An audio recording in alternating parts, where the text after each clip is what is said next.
လေးဝိုင်းတင်တယ်ဆေးလေးဝိုင်းတော့ဒီကောင်မှာအာနာချက်အပြစ်နှစ်ခုတွေ့ရအောင်နော်တစ်ခုကတော့ဘက်ထရီကဒီမှာ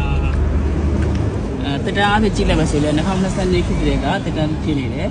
ပြီးသွားရင်ဒီအလုံးလေးကိုကြည့်မှဆိုရင်ဒီအလုံးလေးကအစိမ်းတွေတော့ကောင်းသေးတယ်လို့ပြောထားတယ်အစိမ်းမှာဘက်ထရီကိုပြောထားတယ်ညွန်ဝိုင်းရင်တော့လည်းသိထားမှာပြောထားတယ်နော်ဘက်ထရီကိုကြည့်တဲ့အချိန်မှာမဲနေတာဖြစ်လို့သူကလဲရမှာတော့သိချာတော့နော်ဒီကလည်းအရင်ဝေးနေပြီဘက်ထရီလုံးလေးကလည်းမဲနေပြီဒါလဲကိုသိချာမှာသိချာဝါတော့ခဏနေတိုင်းဘက်ထရီဆိုင်ကကိုလေးရှိမှာဘက်ထရီ ampere ထောက်ပြီးတော့စစ်ကြည့်မယ်လိုရတဲ့ခါလည်းလဲမယ်အလုံးလေးမှာမဲနေတာရဲ့တက်တက်နေနေကြမှာလို့သိချအောင်လို့ဘက်ထရီဆိုင်ကဦးလေးကြီးကိုဘက်ထရီ ampere တိုင်းပြီးတော့ဆက်ခိုင်းပါတယ်ဒီအချိန်လေးဟောဆက်ခိုင်းလိုက်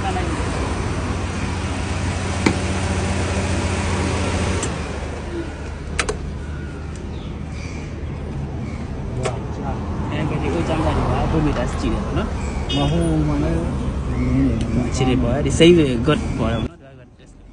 ဒါကြည့်ပြီးတော့ရော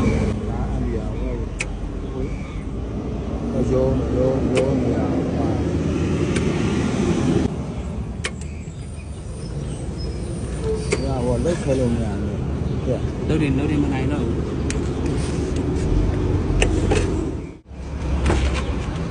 ဒါကဒီလိုပြောခင်မှာ power supply ဖြစ်တာပေါ့။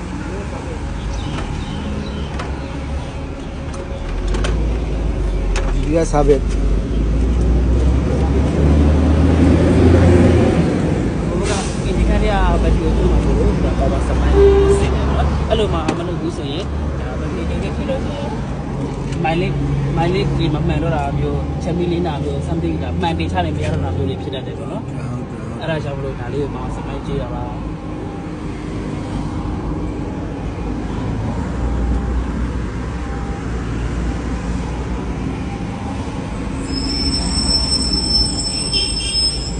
ဒါတော့စမိုင်းကြည့်စတော့ဒီကိုထုတ်တယ်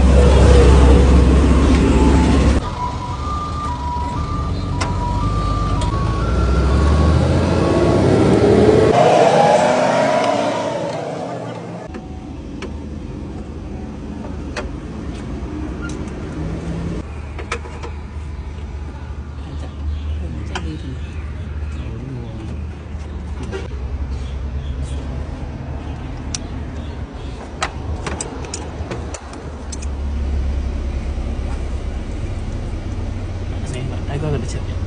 အဲ့လိုပြဒါဆိုရင်အပေါ်ကစမိုင်းကြည့်ထားတာကြောင့်မလို့ဒါဆက်လုပ်ပြီးတဲ့အချိန်ဘက်ထရီလည်းပြီးသွားတဲ့အချိန်ဆက်လုပ်တဲ့အချိန်မှာဒါကောင်ပါမီးမှနေနေကြတယ်ဒါဒီမီးလေးနာတော့ဒါပဲကိုကြိုက်တယ်လို့ပေါ့နော်ဒါဟောကဘာအပေါ်ကြတယ်ဒါကဘာတော့ကြတယ်လို့ပြောနေတာကဘာလည်းကြပါတယ်အဲ့လိုမှမဟုတ်ဘူးတဲ့ပေါ်ကစမိုင်းမကြည့်ပဲဘက်ထရီဖြုတ်လိုက်လို့ရှိရင်မလွန်လားတဲ့ဒီမမျောလိုက်ထားတဲ့တနားလေးဖြစ်တယ်ပေါ့နော်